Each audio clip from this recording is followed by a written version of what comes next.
사실 로마서가 굉장한 기독교의 기본 진리를 담고 있다고 하는데 너무 어려운 게 사실이에요.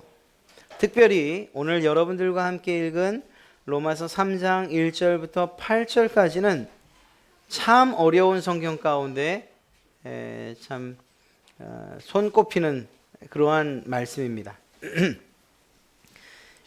잘 해석할 수 있고 또 잘 전달해 드릴 수 있으면 참 좋겠는데 이게 참 많이 저는 고민이 됐어요. 이걸 어떻게 하면 잘 전해 드릴 수 있을까? 이게 어쩌면 기운지도 모르죠. 여러분들이 막 어렵게 얘기를 해도 너무 쉽게 알아들을 수도 있을 텐데 저 혼자 고민하는 건 아닌가 하는 그런 생각도 또 해보았습니다만 어찌됐거나 제가 완전히 이해가 돼야 그리고 또 이것을 잘 설명해 드려야 여러분들이 이런 말씀이구나 이런 것을 알지 않으시겠어요? 그런데 참 하나님이 신실하시죠. 요즘 제가 취미가 하나가 생겼습니다. 좀 멍청한 짓을 좀 많이 해요. 4층에 어항을 하나 갖다 놨는데 얘네들이 너무 이쁜 거예요. 그래서 이걸 뭘 정리하고 이렇게 들여다보면 10분도 좋고 20분도 좋고 그냥 이렇게 하고 들여다보는 이렇게 하고 들여다. 새끼가 벌써 6마리가 나왔어요. 그제가 2마리였는데 어제 4마리, 오늘 보니까 6마리. 진짜로 새끼 요만한 새끼. 이 잡혀 먹히지 않을까 싶어서 부화통도 놨었는데 오히려 그건 그 물이 탁해져서 오히려 죽더라고요. 그래서 그거 다 그냥 살놈만 살아라 이렇게 해놨는데 아주 잘 살고 있어요. 오늘도 그걸 오후에 이렇게 들여다보고 있는데 갑자기 가은이가 불을 탁 끄는 거예요. 휴게실 불을. 그래서 누가 불을 껐지? 그랬더니 뒤에서 가은이가 뭐라고 하는가 하면 목사님 고기가 더 잘 보이시오. 그러니까 그 어항에 비춰진 불이 있으니까 이 전등이 꺼지면 더 잘 보이겠다고 생각을 한 거예요. 그러더니 나도 고기가 정말 이쁜데 이렇게 얘기를 하더라고요. 그게 진짜로 더 잘 보이더라고요. 밖에 밝은 빛이 있을 때 그보다는 그 안에 집중할 수 있어서 보니까 더 잘 보였어요. 그래서 제가 고맙다고 했어요. 그런데 이 아무것도 아닌 것 같은 이 일이 오늘 말씀을 이해하는 데에 참 도움이 될 겁니다. 네. 잠시 후에 어떻게 도움이 되는가 한번 좀 살펴보죠. 일단 로마서 3장 20절까지 1장 1절부터 3장 20절까지를 한번 정리를 해볼 필요가 있어요. 1장 1절부터 인사글을 포함한 1장 1절부터 3장 20절까지 사도 바울이 주구장창 매우 강조하고 있는 것이 무엇이냐면 이 세상에 그 누구도 죄인 아닌 사람이 없다. 사실 아무리 목사라고 해도요, 시대가 변해가는 데에 따라서 좀 금하고 싶은 말, 좀 덜 하고 싶은 말이 있어요. 그 단어들 가운데 어떤 단어가 있냐면 바로 이 죄인이라는 말. 이 말하기 참 쉽지 않은 말 가운데 하나예요. 제가 여기서 여러분은 죄인입니다 이렇게 얘기하면 얼마나 성경 말씀 그대로 전하는 것임에도 불구하고 이게 그렇게 쉽지가 않아요. 예수 믿지 않으면 지옥 갑니다 이 얘기를 딱 하면은 정확한 성경의 진리를 선포하는 건데 예수 믿으면 천국 갑니다 이 말은 오히려 하기 쉬운데 예수 안 믿습니까? 지옥 갑니다 이 얘기하기는 참 쉽지 않아요. 제가 간이 좀 작아서 그런가 봅니다. 그런데 또 가만 보면 저만 그런 건 아닌 것 같아요. 당신 죄인이에요. 죄인이 어떻게 천국을 갑니까? 그 죄를 회개해야 됩니다. 이런 죄인, 회개, 지옥. 뭔가 좀 부정적이고 우리가 좀 꺼려지는 단어들이 있어요. 그런데 이러한 단어들이 사실은 매우 중요한 기독교의 진리를 담고 있다는 것을 우리가 좀 알아야 되겠죠. 그리고 저는 그러한 이야기를 하기에 꺼리낌이 없어야 되고 듣는 여러분들도 그냥 스쳐 지나가는 말로가 아니라 왜 이 단어가 그리도 중요한가? 만약에 내가 예수 그리스도가 없었다면 내가 가야 할 곳, 내가 하나님으로부터 책망받고 판단받아야 될 그 내용과 그 선포가 죄인이라는 것 아닌가? 이렇게 우리가 좀 받아들일 수 있다면 우리의 신앙에 큰 유익이 될 것입니다. 자, 어찌되었거나 사도 바울은 긴 그 문장 그리고 긴 단락을 사용해서 이 세상의 모든 사람은 다 죄인입니다. 이 사실을 아주 강력하게 이야기하고 있어요. 어떤 면에서는 사도 바울이 이 글을 읽는 로마 사람들 그리고 또한 이후에 이 글을 읽을 사람들에게 절망감을 주기 위해서 그랬느냐? 정확하게 얘기하면 절망감만 주기 위해서 그랬던 것은 아니에요. 캄캄한 어둠 가운데에서 빛이 하나가 반짝하면 그것이 그리도 밝아 보이는 것처럼 예수 그리스도께서 우리에게 주신 그 구원의 그 놀라운 은혜 그리고 하나님께서 우리에게 베풀어 주신 그 사랑의 밝기가 얼만큼 밝은가 더 깊이 우리에게 각인시키기 위해서 그리고 깨닫게 하기 위해서 그리고 그 사실에 대해서 우리가 확신하기 위해서 사도 바울은 우리가 죄인이라는 사실을 끊임없이 이야기하고 있는 거예요.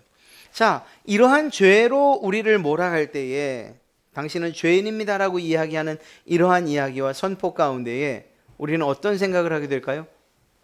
우리가 지극히 정상이라면 그래서 그 사도 바울이 이야기하는 그 이야기들과 그 선포가 그래 우리의 마음을 울려서 그래 내가 죄인이지 내가 이대로 죽는다면 천국 갈 수 없고 지옥을 갈 수밖에 없지 이런 생각이 우리를 강하게 압박한다면 결국 우리는 어떤 생각을 갖게 될까요?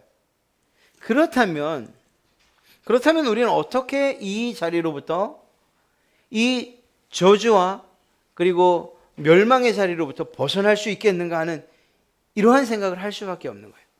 만약에 그러한 생각을 우리가 지금까지 했음에도 불구하고 갖지 못한다면 둘 중 하나겠죠. 이미 여러분들이 해결한 문제이기 때문에 그렇게 아주 매우 심각하게 받아들이지 못한다거나 아니면 그러니까 여러분 가운데 확신이 있어서 이 말씀은 이미 난 지나간 것이야 라고 그렇게 받아들이기 때문이거나 아니면 아직도 내 죄가 내가 죄인이라는 사실이 그렇게 심각하게 느껴지지 않기 때문일 것이라는 거예요. 부디 두 번째 이유는 아니기를 바랍니다. 하나님의 말씀을 읽어도 이것이 나와 상관이 있는 말인지 여기서 죄 아래 있다고 죄인이라고 멸망당한다고 하나님의 진노를 당한다고 하는데도 불구하고 이건 먼 나라 또 먼 다른 나라 사람 이야기겠거니 이렇게 우리가 받고 있지는 않은가? 그렇지 않다면 정말 감사한 일입니다. 자, 이제는 좀 정리를 해볼 필요가 있어요. 사실 사도 바울은 이 로마서를 써가는 가운데에 가상의 인물들을 등장시킵니다. 그러니까 무슨 얘기인가 하면 사도 바울이 서로 변론을 하는 거예요. 그래서 사도 바울이 이러이러하다. 즉 유대인들은 죄인이다. 유대인들에게는 율법이 있고 그리고 그들은 할례를 받았음에도 불구하고 하나님의 말씀을 지키지 않았으니 죄인이다. 이렇게 말하면 그것으로 끝나는 것이 아니고 그 사도 바울의 선언에 대해서 반박하는 가상의 인물을 세운 거예요. 그래서 그 가상의 인물이 반박을 해요. 무슨 소리? 그러나 이게 가상만은 아니에요. 실제로 사도 바울의 이야기를 듣는 유대인들이 그렇게 생각할 법한 이야기들과 실제로 했던 이야기들을 통해서 사도 바울의 이 변론을 반박하고 있어요. 그걸로 우리가 좀 쉽게 좀 정리를 해보겠습니다. 자, 유대인들을 향해서 사도 바울은 무엇이라고 했어요? 아주 신랄하게 비판했죠. 너희가 할례도 있고 율법도 있다고 하지만 그것들을 진짜로 지키지 않고 오히려 모양만 그리스도의 모양만 유대인, 모양만 하나님의 백성. 그러니 너희는 멸망받을 것이고 하나님의 진노 아래 있을 것이다. 아주 신랄한 비판을 합니다. 너희는 위선자고 형식주의자고 겉과 속이 다른 표리부동한 자들이고 그러니 어떻게 너희와 같은 자들이 하나님의 구원을 맛볼 수 있겠느냐? 아주 너무 강력하게 얘기해요. 사도 바울 자기도 유대인이면서 말입니다. 유대인들을 향해서 신랄하게 비판을 하고 있어요. 여러분 생각해 보세요. 로마 교회 안에 유대인들이 있었단 말이죠. 소수기는 하지만 있었어요. 이러한 유대인들이 혹은 또 교회 밖에 있는 유대인들이 이러한 신랄한 사도 바울의 비판을 들을 때에 가만히 있을까요? 아, 이거 듣자 하니 너무 심한걸? 사도 바울 지가 진리를 알면 얼마나 알고 하나님을 알면 얼마나 알기에 이렇게 유대인들을 무시하지? 그래서 그 반감이 생겨서 유대인들이 만약에 사도 바울을 향해서 이야기를 한다면, 반론을 제기한다면 무엇이라고 할까? 그것을 사도 바울이 지금 적어 놓고 있는 거예요. 자, 그 반박을 하는 사람들은 무엇이라고 말합니까? 야, 우리가 율법을 순종하지 않아서 만약에 구원받지 못한다. 그렇다고 치자. 그러면 그럴 것 같으면 왜 하나님이 우리를 선택했냐? 왜 우리를 할례받게 한 거야? 왜 우리에게 율법을 준 거야? 이것 있으나 없으나 다 멸망당할 거라고 하면서 왜 우리에게 이러한 족쇄와도 같은 걸 줘서 그것들을 지키지 않았다고, 하나님을 순종하지 않았다고 우리를 정말 일방적으로 이렇게 매도하고 그리고 죄인 취급하느냐? 그럴 것 같으면 하나님이 우리를 선택하지 말지, 우리에게 할례를 받으라고 말씀하지 말지, 우리에게 율법을 주지 말지. 뭘 그걸 줘가지고 결국은 우리가 죄 지은 것 가지고서 뭐라고 하느냐? 이거는 아무리 생각해도 하나님이 일방적으로 하나님께서 하셨던 약속을 어긴 것에 불과해 라고 얘기하는 거예요. 뭔가 말이 되는 것 같기도 안 되는 것 같기도 하죠. 거기까지는 그래도 되는 것 같기도 하고 안 되는 것 같기도 해요. 그런데 사도 바울이 그 말에 대해서 뭐라고 합니까? 무슨 소리냐? 너희가 구원받지 못하는 것, 이것은 하나님께서 너희와 했던 약속을 신실히 지키고 있다는 뜻이야. 왜냐하면 하나님의 말씀을 그리고 그 약속을 어기고 불순종했으니까 하나님이 약속한 대로 너희에게 벌을 내리는 것 아니냐. 하나님이 너희와 약속을 지키지 않아서 너희가 죄인처럼 그렇게 징계를 받고 또 벌을 받고 하나님의 진노 가운데 있는 것이 아니고, 하나님이 신실하게 너희와 했던 약속을 지키려고 하다 보니, 그러니 너희가 벌을 받는 거예요. 왜? 하나님께서 약속했잖아. 너희에게 이 명령대로 살아. 그러면 내가 너희를, 명령대로 살지 않으면 내가 너희를. 하나님이 약속한 그대로 지금 이행하고 있는 것 아니냐, 이렇게 말하는 거예요. 여러분, 이들이 뭐라고 이야기했다고요?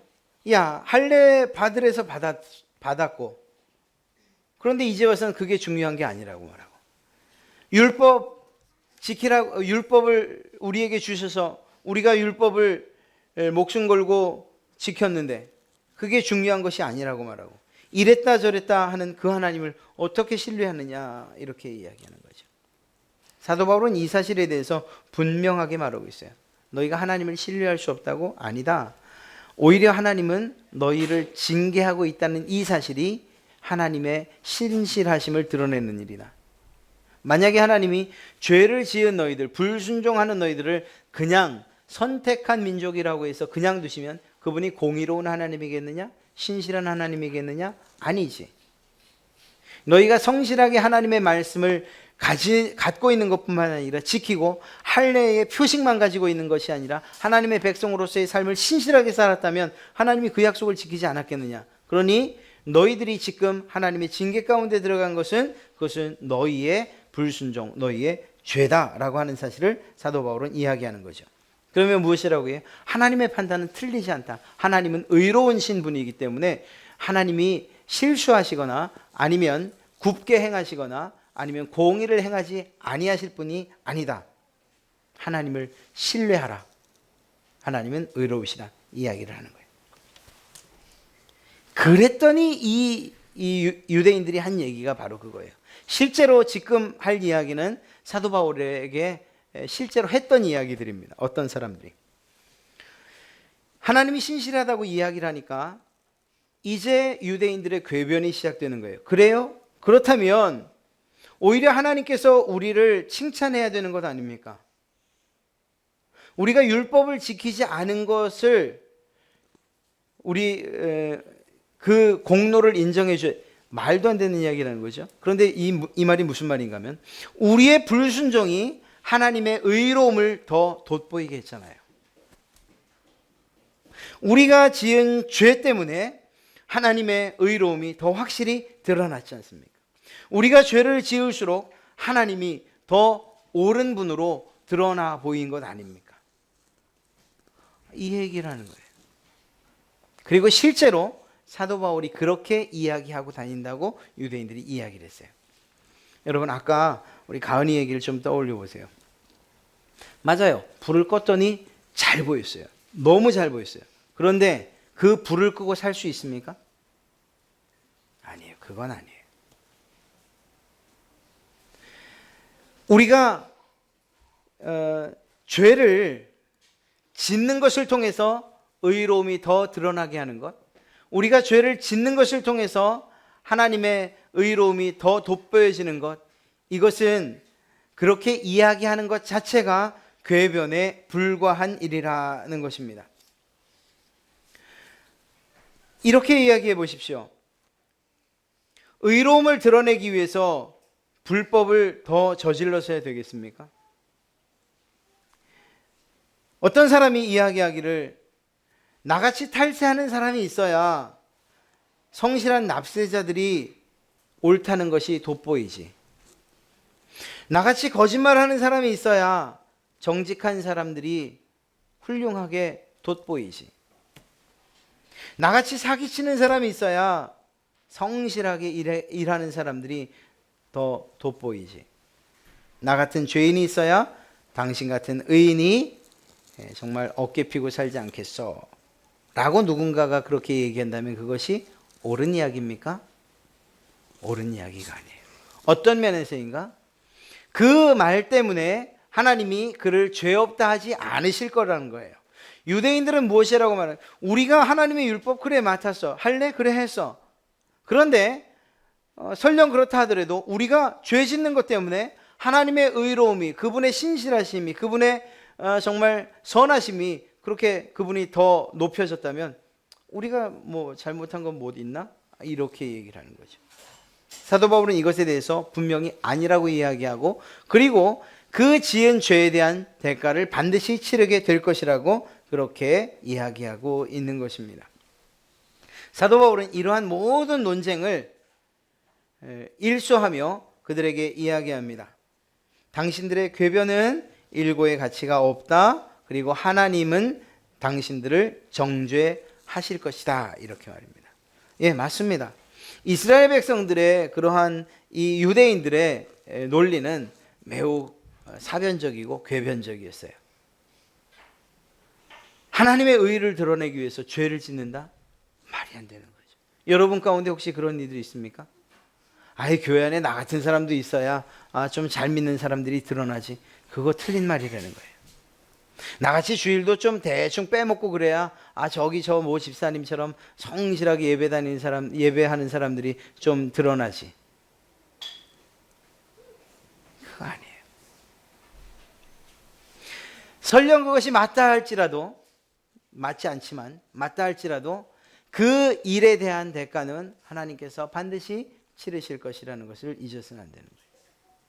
유대인들이 이야기하는 이 궤변이 설령 맞다 손치더라도, 그래서 하나님이 더 의로운 분으로, 더 신실하신 분으로 그렇게 높임을 받으셨다 하더라도 하나님을 불순종한 그 죄값은 반드시 치르게 될 것이라는 것, 이 사실을 우리는 잊어서는 안 되는 거죠.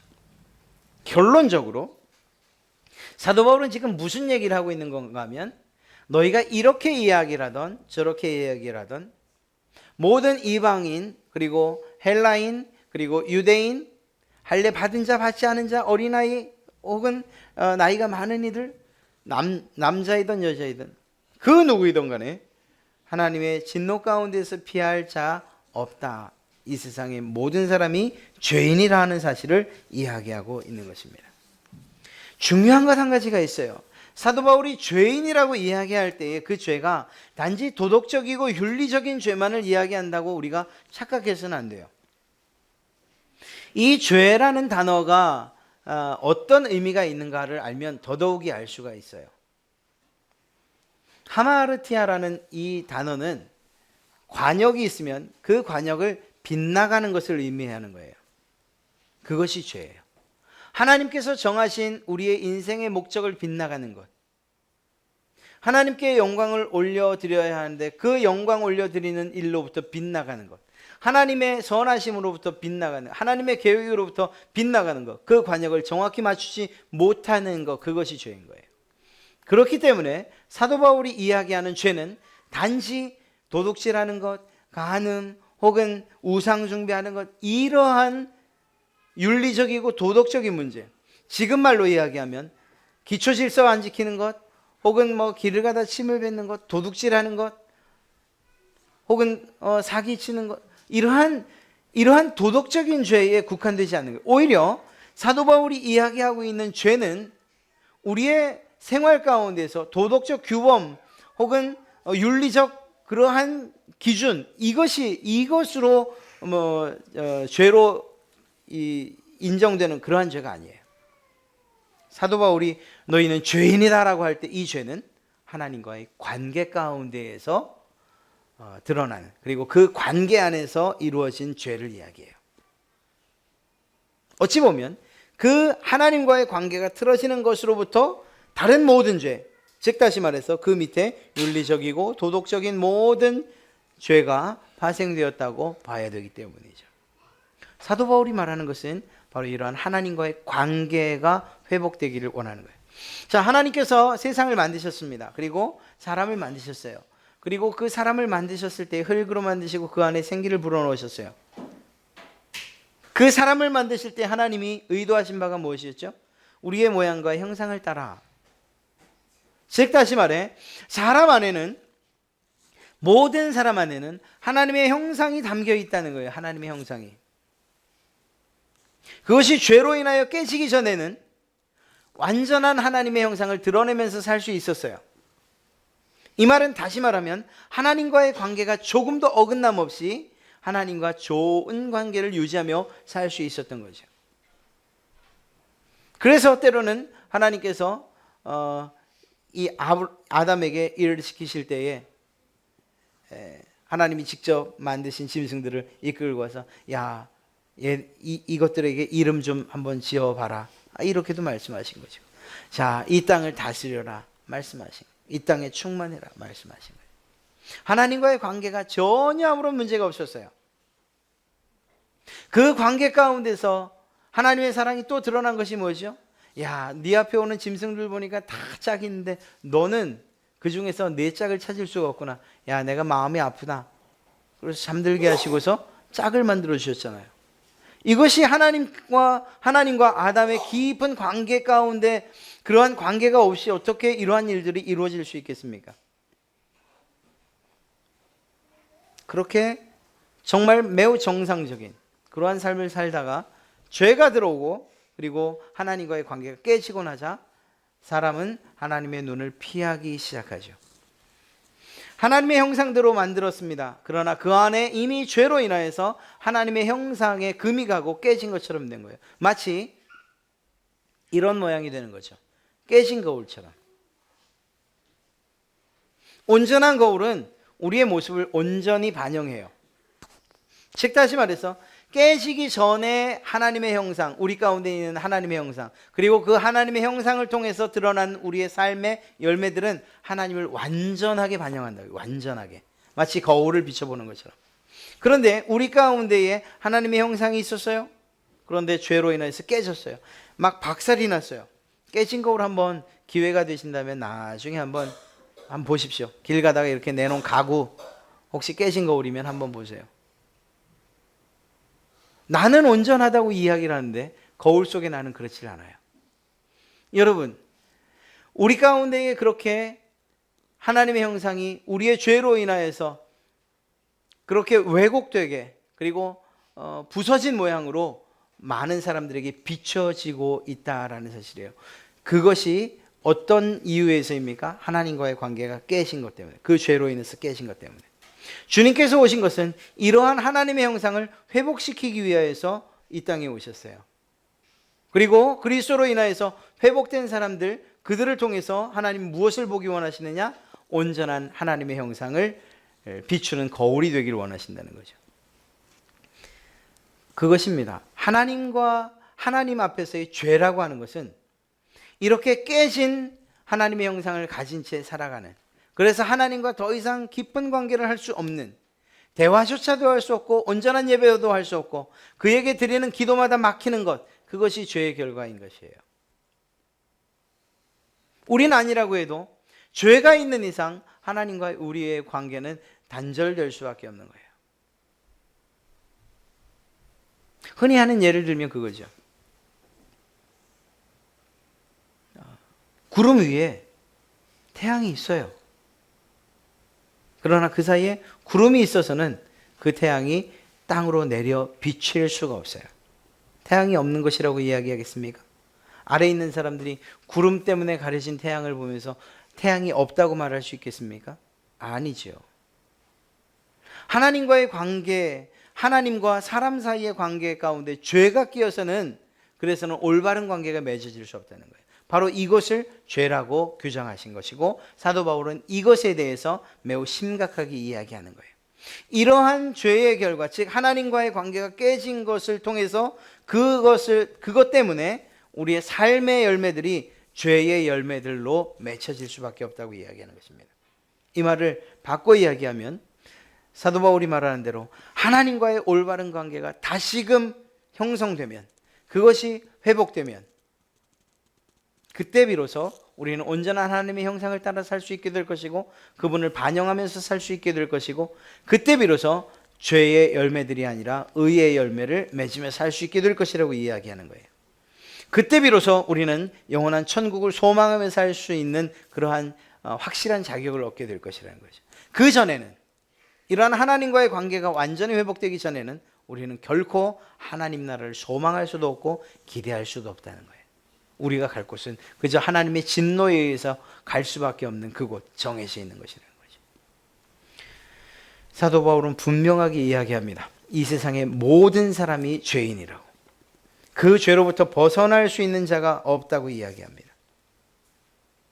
죄에 대해서 사람은 무엇이라고 말해요? 그것은 우연히 일어나는 일, 무의식 중에 일어나는 일, 실수로 결점이고, 그리고 뭔가 과오가 있는 것이라고 그렇게 이야기를 합니다. 그런데 하나님은 그렇게 보지 않으세요. 우리는 우연이라고 말하지만 하나님이 보실 때는 그거는 의도적으로 일으키는 그러한 죄예요. 가증스러운 일이죠. 우리는 실수라고 말하지만 하나님은 계획적이라고 이야기를 해요. 무지의 결과로 인해서. 우리는 그저 결점이라고 이야기하지만 하나님은 죄를 질병이라고 이야기하시죠. 여러분, 그렇습니다. 우리는 그저 나쁜 것 혹은 나쁜 버릇이라고 이야기하지만 하나님은 그것을 중죄로, 불법으로 다스리신다는 거예요. 우리는 이렇게 말해요. 우리가 그렇게 연약하잖아요. 우린 죄 지을 수밖에 없는 몸이잖아요. 그러나 하나님은 그것을 고의적으로 보신다는 거예요. 왜? 하나님과의 관계의 문제이기 때문에 말입니다. 사랑하는 성도 여러분, 우리가 이 부분을 조금이라도 더 심각하게 생각한다면 이 일에 대한 해결책을 찾고자 노력할 수밖에 없는 거예요. 결론은 그거예요. 하나님과의 관계를 어떻게 회복할 것인가? 깨져버린 관계를 어떻게 하면 다시 회복할 수 있을까? 이것에 우리의 온통 초점을 맞출 수밖에 없는 거예요. 그리고 그것을 사도 바울은 21절에 단 한 방으로 해결하고 있는 것을 보게 됩니다. 정말 기가 막힌 사도 바울의 이야기를 해가는 아주 멋진 모습을 보게 돼요. 지금까지 20절까지 세상의 모든 사람은 죄인이다. 이 죄로부터 벗어날 사람이 없다. 하나님과의 관계가 깨져버리고 그 하나님의 형상을 잃어버린 사람들, 그들은 소망이 없다. 그들은 갈 곳이 지옥뿐이다. 이렇게 이야기를 하는 너희에게 소망이 없어. 너희는 죄인이야. 하나님이 율법을 가지고 있어도 죄인이고 하나님께서 백성이라고 삼으신 그 할례의 징표를 가지고 있어도 죄인이야. 그렇다면 이방인들 너희는 말할 건 못 있겠느냐? 다 죄인이야. 다 죄인이야. 하나님에게서 그 죄로부터 자유로울 자가 없어. 선언하고 있는 거예요. 이 선언을 우리는 받아들여야 돼요. 그래서 우리는 이렇게 고백할 수밖에 없어요. 주님, 우리는 죄인으로소이다.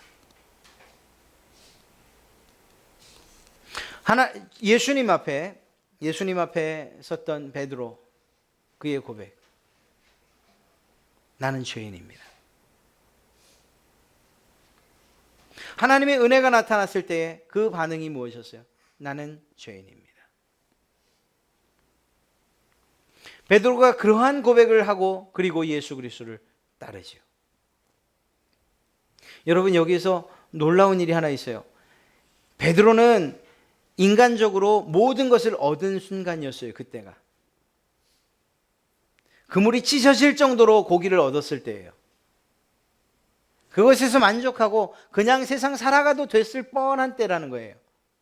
아, 예수 믿으니까 안 되던 일 되고 안 잡히던 고기 잡히고 성공하고 살만하구나, 복 받는다더니 이것이구나, 이렇게 이야기하고 끝낼만 했어요. 그런데 놀랍게도 사도 바울도 그랬던 것처럼 베드로도 자기의 그 모든 삶의 유익들을 뒤로 정말 그 그물체에 내려놓은 채 주님 앞에 무릎을 꿇어 이야기합니다. 나는 죄인입니다. 여러분, 이것이 우리에게 필요한 그러한 고백이에요. 예수 믿으면 잘 돼요. 저는 그것에 대해서 부정하지도 않고 그것이 잘못됐다고 이야기하지도 않아요. 하나님께서 그 일들을 분명히 이루실 거예요. 건강? 하나님께서 회복시키시죠. 당연히요. 막혔던 문제들과 풀리지 않는 그러한 문제들 해결하시죠.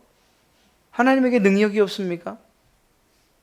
모든 것들을 다 해결하시고도 남음이 있는 분이에요. 그러나 우리의 초점이 그것으로부터 돌이켜서 하나님을 바라보며 주님, 나는 주님을 바라볼 수조차 없는 죄인입니다. 그리고 그분 앞에 무릎을 꿇는 것을 원하신다는 거예요.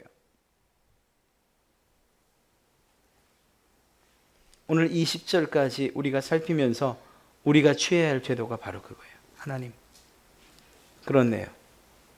사도 바울의 이야기를 듣다 보니 내가 죄인이네요.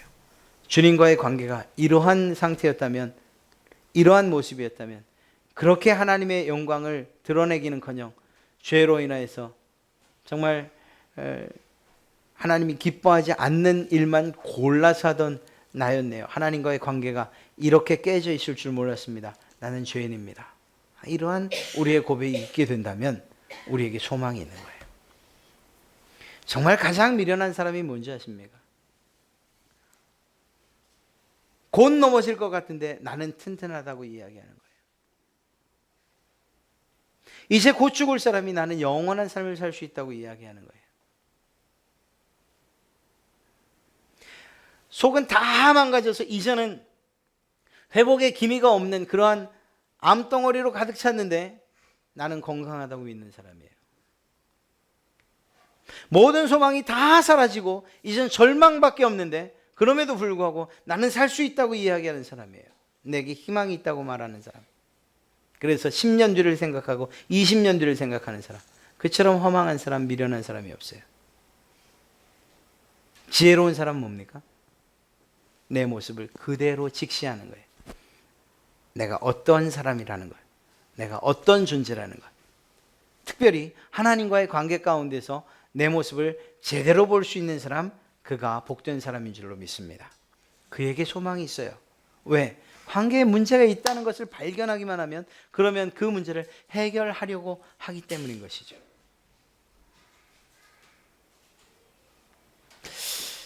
제가 자동차를 타고 이제 전국을 좀 돌아다니면서 일할 때였어요. 직업 자체가 그랬으니까요. 그런데 계룡산을 이제 지날 때였습니다. 한참 차를 달리는데 트럭이었는데 우연히 백미러를 봤는데 아닌 게 아니라 뒤에서 막 크락션 누르고 그러더라고요. 근데 그건 저 때문인 줄 몰랐어요. 그래서 우연히 이 백미러를 봤는데 뭐 거의 옛날에 그 연막차 있잖아요. 연막차. 왜 그 살충하러 돌아다니는 그 소독차.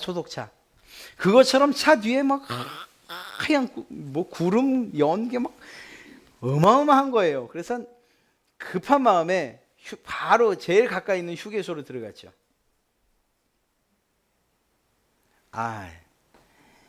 늘 가던 정비소를 가지 않고